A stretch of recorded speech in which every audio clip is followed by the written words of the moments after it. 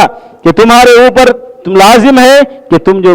متوسط درجے کا جو راستہ ہے، جو بیچ والا راستہ ہے اسی کو تم اپناؤ۔ فَإِنَّهُ مَن يُشَادَّ الدِّينَ يَغْلِبْهُ، اس لیے کہ جو شخص دین کو زبردستی عمل کرنا چاہتا ہے تو دین اس پر غالب آ جاتا ہے، وہ دین پر غالب نہیں آ پاتا، اللہ اکبر، تو اس کے لیے دین مشکل ہو جاتا ہے، وہ پھر آسان نہیں ہوتا، وہ اپنے اوپر خواہ کا بوجھ ڈال لیتا ہے۔ اور پھر ابن مسعود رضی اللہ تعالیٰ عنہ فرماتے ہیں الاقتصاد فی سنت خیر من الاجتہاد فی بدعہ، کسی سنت کی اتباع میں اقتصاد درمیانہ روی اختیار کرنا یہ زیادہ بہتر ہے بنسبت کسی بدعت کے ایجاد کرنے میں، اس میں زیادہ محنت کرنے میں، کوشش کرنے میں لگے رہنے سے زیادہ بہتر ہے، اللہ اکبر۔ اس لیے امام ابن قیم رحمۃ اللہ علیہ نصیحت کرتے ہیں کہ تم بہترین امت ہو، تم جو بیچ والا راستہ ہے اس راستے کو اپنائے رکھو، اسی میں تمہاری کامیابی ہے، نہ غلو میں رہو اور نہ تقصیر میں، نہ افراط میں نہ تفریط میں، جو سیدھا راستہ ہے، جو بیچ والا راستہ ہے اسی پر اپنے جمے رہو، اور اللہ تبارک و تعالی ہم تمام کو جو بیچ والا راستہ ہے اسی پر جمے رہنے کی توفیق عطا فرمائے۔ اللہ تبارک و تعالی ہم سب کو جو اسلام کا جو سیدھا راستہ ہے اس پر چلنے کی توفیق عطا فرمائے، آمین۔ وآخر دعوانا الحمد للہ رب العالمین۔